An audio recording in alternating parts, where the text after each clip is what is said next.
자, 첫 번째 뉴스, 바로 들어오네요. 바이오주의 시간 오나? 저도 참 관심이 깊어지는 바이오주입니다. 코로나 시기에는 정말 엄청난 시세를 분출을 해주고 나서 그 뒤로 주가가 대폭 내려갔습니다. 이 바이오주들. 상당히 오랜 기간 부진한 모습이었죠. 그래서 요새 여기저기서 다시 고개를 들기 때문에 이제 바이오의 시간이 다시 오는 건가라는 기대감을 가지시는 분들이 상당히 좀 많을 것 같습니다. 자, 그럼 지금 전문가께서는 어떻게 보고 계실까요? 네, 바이오주 하면 전 웃음부터 이렇게 좀 나오고 막 그런 게 있어요. 왜죠?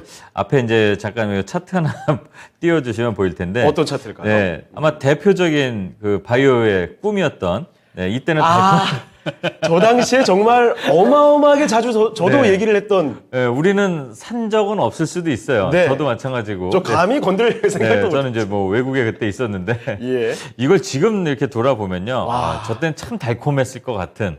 네. 지금 봐도 감탄이 나네요. 저게 그렇죠. 뭘까? 근데 이게 바이오의 매력인 겁니다. 이게 예. 바이오주 이렇게 됐던 주가가 그 이후에 이제 뭐 폭락을 해서 이게 한 30배, 40배 오른 것 같아요. 그게 사실 좀처럼도 아니고 거의 역사적인 기록 수준 아니겠습니까? 역사적인 그 뭐 주가 네. 조작이라든가 이런 뉴스의 버금가는 뭐 이상급등이 나온 거죠. 심지어는 이거 뭐 신풍제약 관련해서는 주식 투자자만 이렇게 주목하는 게 아니라 인터넷 커뮤니티 같은 데서도 우스갯소리들 떠들고 네, 그랬습니다. 뭐 예를 들어서 뭐 좀 힘들어서 네. 그냥 버스 기다리다가 좀 이렇게 앉아서 힘없이 있으면 누가 와서 신풍? 뭐 혹시 그때도 네. 걸렸습니까? 네, 그러니까 뭐 그럴 정도로 이제 뭐 어떻게 보면 좀 약간 회자거리가 된 예. 그런 건데, 근데 이런 화려한 이 시세를 보여줬던 네. 이 바이오주들이 뭐 신풍으로 이제 대표적으로 이렇게 표현이 될 수 있는데, 이게 이제 뭐 보면은 결국은 나중에 뉴스에도 나오죠. 네. 네, 뭐 이름 비슷한 신풍 재지까지도 움직이고 막 그냥 이상급등이 막 나옵니다. 저거는 사실 네. 상식적으로 이해가 안 되는 움직임이잖아요. 그렇죠. 그리고 그냥 묻지마 투기처럼 그렇죠. 됐다는 얘기고, 그거를 이제 좀 약간 희화화해서 이렇게 좀 표현을 한 건데, 예. 어쨌든 최근의 흐름을 보면은 지금 좀 전에는 뭐 삼성전자 또는 뭐 반도체, 얼마 전에 뭐 로봇이나 AI 얘기를 드렸지만, 바이오가 다시 한번 고개를 살살 들 수도 있다라는 게 이제 계속 오전 시간에서 뭐 저도 그렇고 다른 전문가분들도 말씀들이 나왔었어요. 근데 진짜로 바이오주의 이 섹터가 순환을 하다 보니까 슬쩍슬쩍 고개를 드는데, 고개만 차트가 드는 게 아니라 돈이 살살 몰리고 있다는 거. 아하. 그게 이제 특징이 있어서 뭐 예전처럼 저렇게 달콤한 예. 신풍에 이건 나오진 않겠지만 나왔으면 또 좋겠다는 생각도 들고, 그래서 요 바이오 섹터를 한번 가볍게 한번 얘기해보는 시간도 필요하지 않을까, 그래서 주제를 한번 잡아봤습니다. 알겠습니다. 정말 길고 길었던 어둠의 터널을 뚫고 정말 뭐 고점 대비 70~80%씩 떨어진 종목들이 수두룩했으니까요. 그러다가 뭐 최근에 AACR 이런 뭐 이벤트도 앞두고 있으면서 조금씩 돈이 들어오는, 수급이 올려오고 있는 그런 움직임 감지가 되고 있습니다. 자, 그런데 앞서 그 전문가께서 표현을 해주신 게 한 가지가 귀에 좀 딱 걸렸는데, 매력적인 섹터라는 말을 또 해주셨어요. 네. 제약바이오 섹터가 매력적이다. 요 얘기 좀 어떤 의미에서 그렇게 표현해 주셨는지도 한 말씀 좀 들어볼까요? 아까 이제 신풍을 딱 보여주면 당연히 매력적이지 이렇게 이제 보일 거예요. 네네네. 근데 일단은 조금 재밌게 표현을 하자면, 우리 뭐 이제 한 주가 끝났으니까 가볍게 말씀을 드리면, 인간의 욕망이 가장 많이 합법적으로 이제 네. 투영된 게 이제 주식시장이고, 그렇죠. 네, 그 중에서도 우리나라는 특히 이제 네. 다양한 테마들이 있잖아요. 맞습니다. 네, 여러 뭐 정치 테마도 뭐 지난주에도 좋아하고 얘기했죠, 뭐 이런 저희가. 거 좀 있고 그러지만, 저는 좀 바이오가 그런 이 욕망과 네. 현실성이 다 녹아든 섹터라고 좀 보거든요. 아하. 네. 근데 그게 왜 그러냐면, 우리는 뭐 아이고 나 죽네 하면서 네네. 어머니나 또는 할머니들이 아유 내가 너무 오래 사네 하지만, 네, 오래 살고 싶어 하세요. 맞습니다. 인간의 꿈은 좀 영원할 수는 없지만 네. 그래도 좀 오래오래 좀 건강하게 네, 또. 근데 그거에 맞는 게 바로 제약, 바이오잖아요. 그렇죠. 네, 근데 우리나라에 한 20여 년 전에 뭐 황우석 박사부터 시작해서 이제 바이오 붐이 이런 게 있죠. 네네네. 네, 그때 이제 나온 것들이 대부분 처음에는 뭐 피부 재생 뭐 이런 것부터 시작을 했지만, 네. 결과적으로 이렇게 좀 주가를 많이 올랐던 것들을 보면 살짝 인간이 건강해지고 뭐 영원 불멸처럼 네네. 네, 이렇게 홍보를 좀 한 게 있어요. 근데 그렇다 보니까 그 인간이 오래 산다 뭐 이런 거는 이제 어떻게 보면 꿈 같은 거잖아요. 그렇죠. 근데 주식도 어떻게 보면은 우리의 심리적인 게 반영되는 것 중에 하나가 꿈입니다. 맞습니다. 꿈은 예전에 뭐 멋있는 저랑은 좀 다르게 너무 잘생기신 목소리도 더 좋으신 네. 배우가 말한 꿈에는 뭐가 없다. 근데 이제 주식은 꿈에는 한계가 없다는 겁니다. 예. 그래서 우리가 성장주를 투자하는 그 이유들이 다 그런 거예요. 로봇, 그렇죠. 메타버스, 네, 실제 뭐 돈을 얼마큼 벌었는지가 중요한 게 아니라 앞으로에 네. 대한 가능성. 네. 그러니까 메타버스가 뭐 4,300조 시장이 열린다. 4,300조를 누가 세봤어요? 솔직히. 그렇죠. 아직 뭐 손에 전혀 잡히지 않습니다. 그 이상도 될 수 있고 그렇죠. 예, 그거에 맞춰서 정말로 무한한 게 이겁니다. 예, 영원 불멸이 없잖아요. 네네. 그럼 당연히 만약에 그게 가능해진다면 그 값어치가 있을까요? 없죠. 그냥 무한한 겁니다. 그러니까 바이오의 매력이 그겁니다. 아까 이제 신풍제약도 이거는 코로나 때문에 이렇게 된 거지만 그렇죠. 예전에 뭐 줄기세포 이런 거 뭐 지금은 없어진 산성 바이오 뭐 RNL 바이오 이런 회사들 보면 뭐 기본 10배, 20배 올라갔어요. 예. 지금 신풍제약 이거 예, 우스운 겁니다. 뭐 지금 셀트리온도 지금은 뭐 큰 회사가 됐지만 예전에 이제 우회 상장하고 그럴 때 막 급등이 그냥 자고 일어나면 막 올라가고 그랬어요. 네네. 했던 기억이 있으니까요. 알겠습니다. 제약 바이오 섹터가 매력적이다라고 표현했던 그 이유에 대해서 말씀을 드렸습니다. 인간의 욕망이 좀 가장 잘 투영되고 있는 그 주가로 좀 나타나고 있는 그런 기대 심리가 반영되는 쪽이 바로 제약 바이오 섹터다. 국내 증시에서는요. 이런 이야기 말씀드렸는데 그럼 앞서 이야기했던 얘기 조금 더 이어가 볼게요. 코로나 이후에 말씀을 드렸던 것처럼 이 제약 바이오 섹터들 정말 어마어마한 급등세를 보이다가 네. 이후에 급락이 연출이 됐습니다. 이렇게 된 이유에 대해서 전문가께서는 좀 어떻게 풀이를 하셨을까요? 일단 급등이 된 이유는 뭐 단 하나죠. 기대감인데 이제 네. 신풍제약도 그렇고 뭐 피라맥스라고 하나요? 뭐 이렇게 다양한 무슨 물질을 우리가 가지고 있는 우리 약품에 네. 판매하고 있는 약품에 코로나에 강한 뭐가 있다. 다 어떻게 보면 검증이 안 된 거였어요. 솔직히 네. 지금 지나고 나서 보면은 이제 현실은 이제 딱 꿈을 깬 거지만 자, 그렇게 뭐 신풍제약도 그렇고 뭐 모모바이오 뭐 이게 여러 회사들이 전부 다 그런 기대감으로만 갔습니다. 예. 그리고 마치 우리나라에서 또 어떻게 보면은 뭐 K방역 하면서 K바이오가 이제 뭐 코로나를 뭐 킬한다 뭐 이러면서 네네. 엄청난 이제 관심을 받았는데 그러면서 그 관심을 받은 게 기대감으로 가서 시장에 돈이 몰린 거죠. 예. 네, 그리고 뭐 나스닥에 상장한다, 뭐 임상 이제 시작한다. 임상이 실제로 보면은 제품까지 나오려면 최소한 5년에서 10년 이상이 걸리는데 굉장히 오래 그렇죠. 걸리죠. 근데 우리나라가 그렇게 솔직히 우리나라를 무시하는 게 아니라 네네.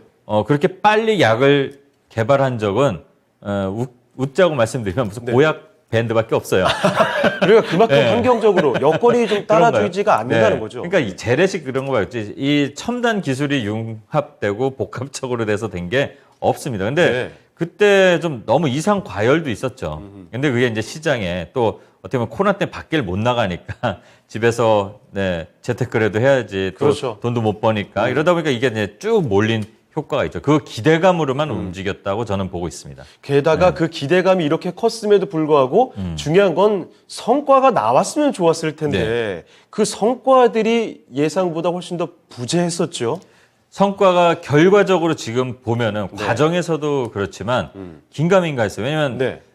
역시 뭐 외국이 잘 빨리빨리 대응을 한 이유는 뭐냐면 원천 기술을 가진 제약사, 글로벌 제약사들이 뭐 힘의 뭐 파워는 당연히 돈이잖아요. 네네. 연구에 빨리빨리 할 수 있는 거를 하면서 그래도 패스트트랙, 뭐 규제라든가 이런 것도 쭉쭉쭉 갔는데 우리는 그게 안 됐습니다. 네. 중간에 멈추고. 근데 이제 그러다 보니까 자꾸 앞서 나가는 것처럼 보였던 게 네. 외국에서는 벌써 나오고 하다 보니까 우리 거는 뭐 솔직히 결과적으로 보면 우리나라에 백신 뭐가 나왔나요?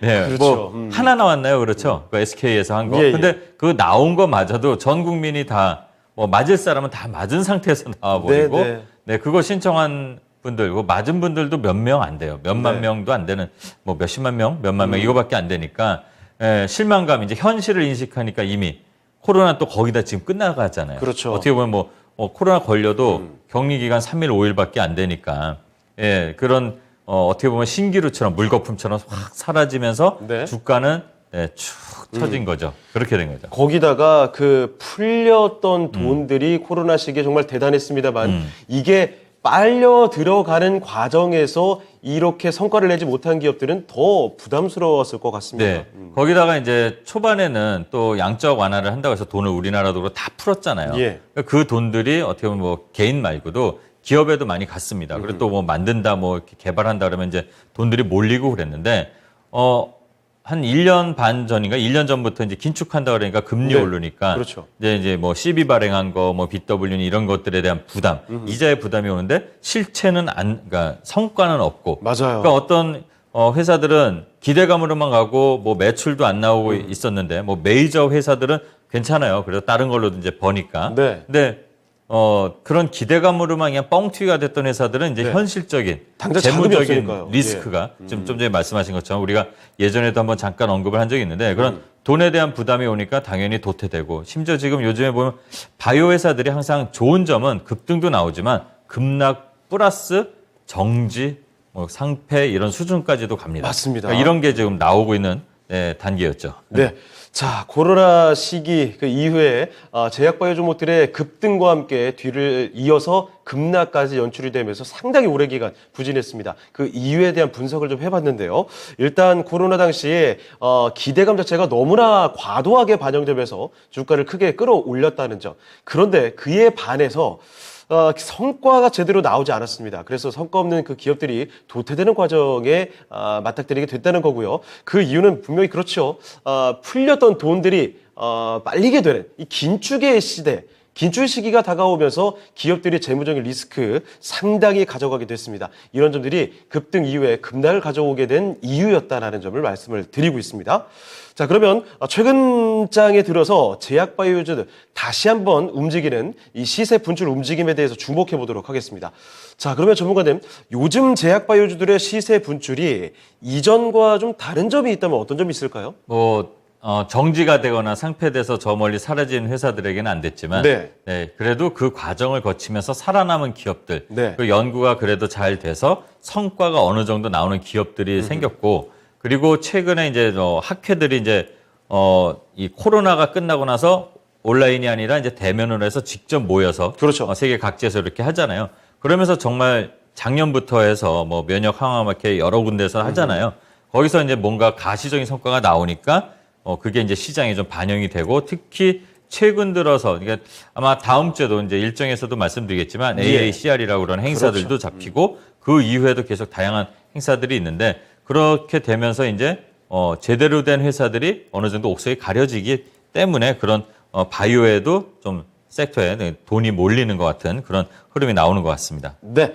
자, 일단은 성과가 좀 나오는, 살아남은 종목들부터 이제 반응이 나오고 있는 상황이고요. 지금 코로나로 인해서 온라인으로밖에 진행을 되지 못하거나 제대로 이루어지지 못했던 이 학회 일정들, 이런 것들이 특히 이 제약바이오에서는 학회 일정이 굉장히 중요한 이벤트입니다. 바로 앞서 진행될 예정이라는 점을 말씀드렸고요. 거기다가 다양한 정책적인 지원들까지도 모멘텀으로 작용을 하고 있습니다. 자, 그러면 제약바이오 섹터 이제 대응할 때 유의해야 되는 사항이 뭐가 있을까도 간단히 정리를 해볼게요. 전문가님, 제약바이오 섹터 대응할 때 유의할 사항도 정리를 해주실까요? 네, 뭐 이제 답은 다 나와 있는 거죠. 네. 성과가 보이는 애들. 아하. 네, 특히 이제 실적이 잡히면서도 정책하고도 연결되는 회사들이면 더 좋은 거고요. 예. 그다음에 이제 적자가 줄어드는 게, 그러니까 아직 매출이 세게 나오진 않아도 코로나 때 또 특례를 준 게 있어요. 기술만 좀 갖고 있어도 기술 특례로 이제 상장한 회사들이 있는데 그 투자 받은 걸 갖고 지금 성과를 내는 회사들 뭐 2상, 3상, 임상 단계가 좀 진행되는 회사들이 좋겠죠. 그래서 적자가 줄어들고 또 특히 기술 수출 성과가 잡히는 뭐 마일스톤이라고 네네. 해서 돈 먼저 받는 거 있잖아요. 뭐 그런 회사들이 꽤 있습니다. 그래서 그런 회사들을 좀 선택할 필요가 있고 또 이상급등이 만약에 나온다면 네. 일단은 지금 현재 시장이 아직까지는 하락장이잖아요. 항상 저는 좀 말씀을 드리지만 먼저 챙기고 네. 그러면서 우리는 대응하면 될 것 같습니다. 그걸 뭐 계속 끝까지 가져가기에는 아직은 부담스러운 거고 네. 제대로 된 성과가 나오고 있다 하더라도 완전한 그 뭐 제품이나 약으로 나오려면 시간이 더 있으니까 좀 투자를 하려면 시간과 인내심을 가져가되 실속도 챙기면서 가자. 이게 가장 핵심적인 드릴 말씀 아닐까 이렇게 생각됩니다. 네, 실적이 잡히는 종목 쪽으로 선택을 하자라는 점, 그리고 당장 뭔가 돈을 벌지 못하더라도 적자가 줄어드는 기업을 선택할 필요가 있겠습니다. 자, 그리고 또 한 가지, 기술 수출 성과가 확인되는 그런 종목을 선택하시는 게 좋을 것 같네요. 가끔 뭐 마일스톤 이런 뉴스가 이런 키워드와 함께 나오는 것들이 있는데 잘 챙겨보시면 좋을 것 같습니다. 그리고 또 이상급등이 나올 경우에는 분할해서 대응을 하자라는 점도 같이 기억을 해두시죠.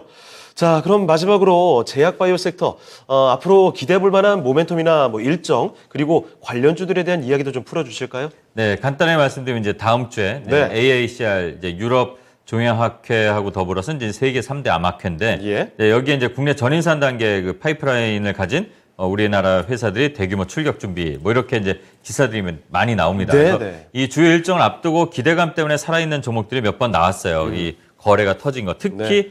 바닥에서 뭐 5일선이 121선을 돌파하면서 거래량을 동반한 종목이라면 좀 눈여겨 보실 필요가 있는 것 같고 또 아까 말씀드린 것처럼 기술 수출에 대한 뭐 좀 이 마일스톤을 먼저 받은 회사들이 좀 있습니다. 뭐 예. 알테오젠이라든가 몇몇 회사들이 이제 바로 떠오르는데 요새 엄청 좋더라고요. 네, 그렇죠. 그것도 많이 좀 올라갔습니다. 그래서 네. 박셀바이오라든가 티움바이오 뭐 또는 나이백 그리고 뭐 얼마 전에 젠큐리스가 뭐 맞아요. 상한가 막 가고 그랬죠. 마이크로바이오. 그다음에 이제 지노맨 컴퍼니나 이제 뭐 고바이오레처럼 정책과 연결된 회사들 그리고 제가 또 다른 시간에서도 그렇고 여기서도 그렇게 자주 말씀드렸던 디지털 헬스케어에 관련된 예. 루닛이라는 회사가 또 다시 한번 또 고가에서 또 다시 한번 올라가려고 하는데 그런 회사들 큐리언트, 앱클론, 뭐 ST큐브 다양한 회사들이 좀 많은데 대신 이런 회사들을 무조건 다 좋다가 아니라 네. 임상 단계가 어디 정도 왔는지 네오이뮤텍도 마찬가지인데 임상은 많이 갖고 있는데 아직도 뭐 1상 또는 2상 초반에 머무는 회사가 있어요. 예. 그런 회사들은 돈이 아마 안 들어왔을 겁니다. 그러니까 이 거래에 돈이 많이 몰린 회사들 위주로 보면서 거기서 힌트를 찾을 수 있지 않을까 이렇게만 힌트를 드리겠습니다. 네, 자 여러 가지 종목들 언급이 됐습니다. 뭐 전통의 가구, 한미약품도 있었고 그리고 암 관련해서 요즘에 많이 이야기 나오죠. 젠큐리스라든지 마이크로바이옴, 지노맨 컴퍼니 여러 가지 종목들 잘 체크해 보시면 좋을 것 같습니다. AACR이라는 이런 이벤트까지도 기억을 해두시고요. 자 이렇게 첫 번째 뉴스와 함께 제약바이오에 대한 상세한 이야기 전해드렸으니까요. 챙겨두시면 좋겠습니다. 자 그럼 이번에 두 번째 위클리 투자 뉴스로 가보겠습니다. 주제 확인해 주시죠. 두 번째는요, 순항하려는 K원전, 미국의 딴지 알아보겠습니다. 원전 이야기로 이번엔 집중을 해보죠. 한국과 미국 정상회담 기대감이 있었던 대표 섹터, 이 원전주에 대한 이야기를 앞서 저희도 뭐 언급해드린 바가 있습니다. 체코나 뭐 폴란드 이쪽에 원전 수출에 대한 기대감이 상당히 좀 높아지고 있는데요. 이런 가운데서 이번 주 좀 안 좋은 소식이 나왔습니다. 미국 정부에서 한국의 원전 수출에 딴지를 걸었다라는 소식인데 어떻게 바라보면 좋을지 상세히 이야기를 나눠보도록 하겠습니다. 자, 전문가님, 원전주 요새 흐름이 사실 좀 좋았거든요. 분위기 다시 만드나 싶었는데 방금 이야기를 했던 이런 소식도 나오고 갈까 말까 하는 모습이 다시 또 연출이 됩니다. 이 흐름에 대해서 전반적으로 정리를 좀 해주시죠. 네, 뭐 지난 한 2주 전에 말씀을 드렸나요? 네.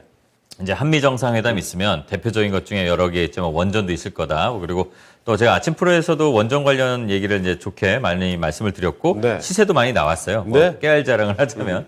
근데 이제 작년에 바이든 대통령이 우리나라 왔을 때도 한미 원전 협력을 강화하겠다. 그래서 차세대 소형 원자력에 협력한다. 그래서 분위기도 좋아요. 미국하고. 네, 맞아요. 그래서 이제 기대를 할 만했는데 뭐 이게 재밌게 표현을 하자면 다행인 점도 좀 있어요. 이제 네. 시세가 좀 조정이 나오고 나서 좀 다시 한번 거래 올리면서 좀 일부 종목들이 좀 시세가 좀 뿜었습니다. 네. 그런데 이제 갑자기 찬물 끼얹는 것처럼 미국에서 이제 좀 딴지 건 게 이제 나왔는데 네. 뭐 딴지 걸었다고 해서 아주 심각한 거는 좀 어떻게 보면 아닌 것 같아요. 한수원에서도 바로 해명을 했는데 네. 이 원전에 대한 부분이 이제 그 원천 기술을 가진 회사가 우리가 아니라 이제 웨스팅하우스라고 맞습니다. 네, 세계적인 회사 있잖아요. 근데 거기서 이제 기술 이전을 받았겠죠. 우리도 이제 같이 미국하고 협력했으니까.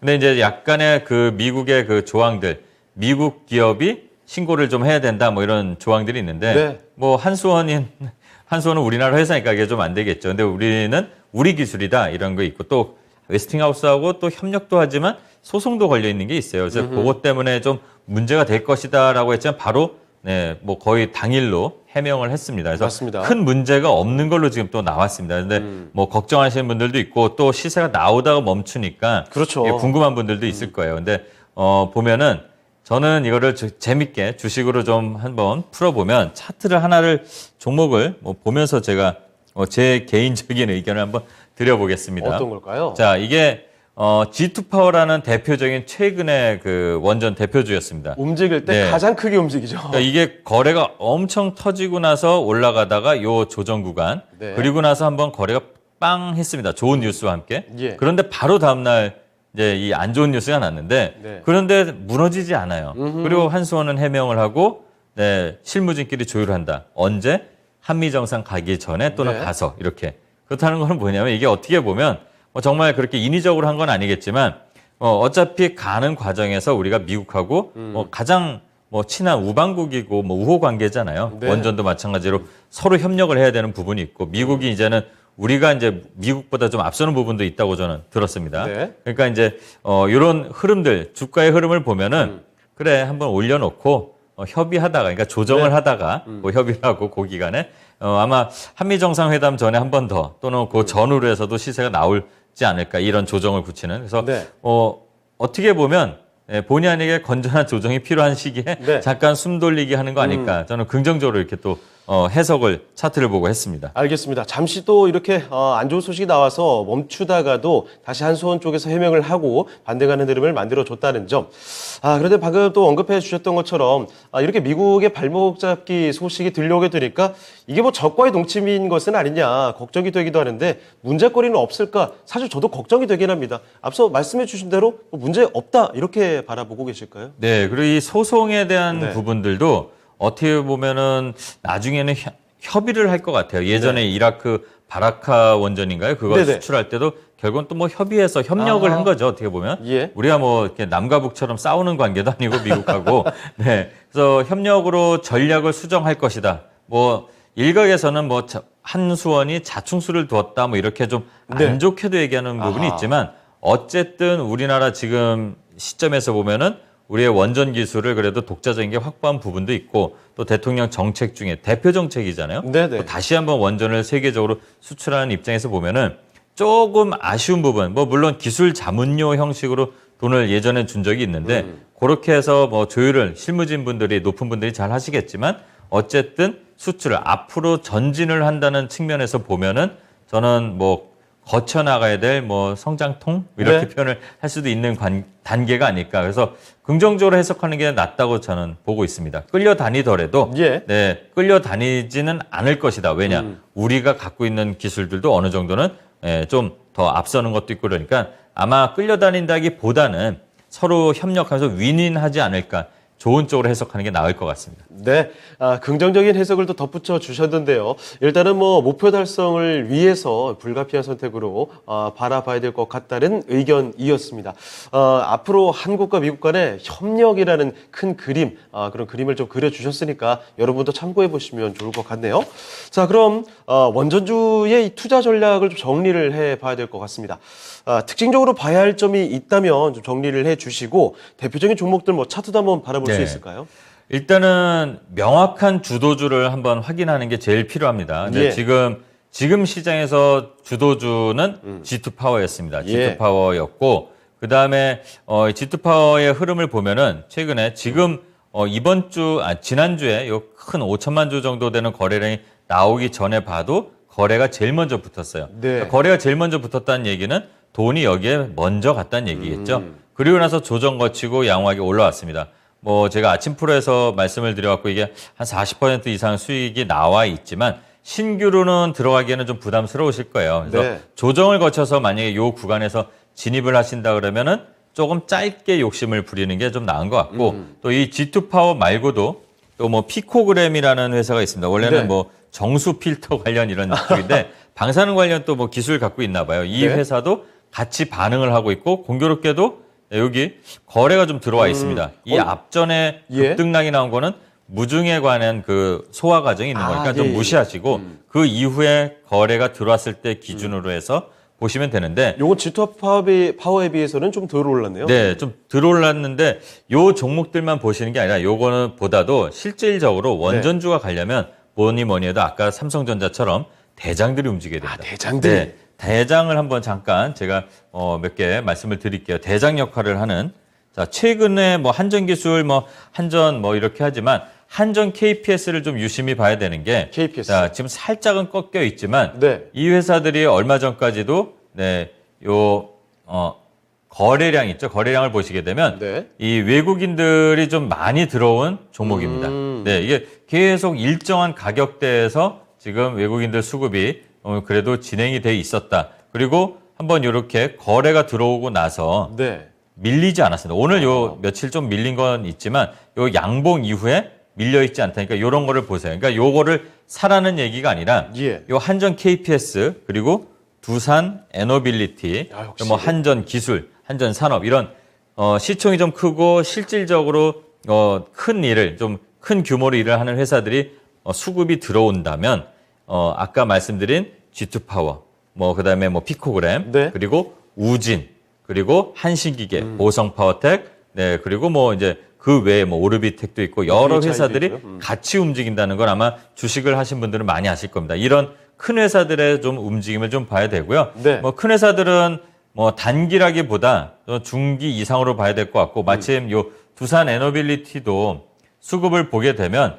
최근에 기관들이 한 달 동안 500만 주 정도 들어왔어요. 네. 그러니까 괜히 들어온 건 아닐 것 같습니다. 그러니까 요 수급 상황을 보되 트레이딩을 하는 관점이라면 작은 회사라는 게 어떻게 보면 좀 빠른 수익을 원할 때는 그런 게 좋은 것 같고요. 네. 일단 만약에 시세 분출이 나면 당연히 잘 아시겠지만 수익을 차곡차곡 쌓아가면서 정상회담 전에요. 네, 전에 아마 시세가 나오지 않을까. 예, 예. 네, 그리고 만약에 지나가면서 이렇게 또 한 번 나오면 그거는 2차 시세일 수도 있으니까 그때는 좀 조심하셔야 될 것 같고요. 들어갈 때도 나눠서, 나올 때도 나눠서 이렇게 분할로 이렇게 하시는 전략을 하는 게 낫지 않을까 이렇게 생각이 듭니다. 네.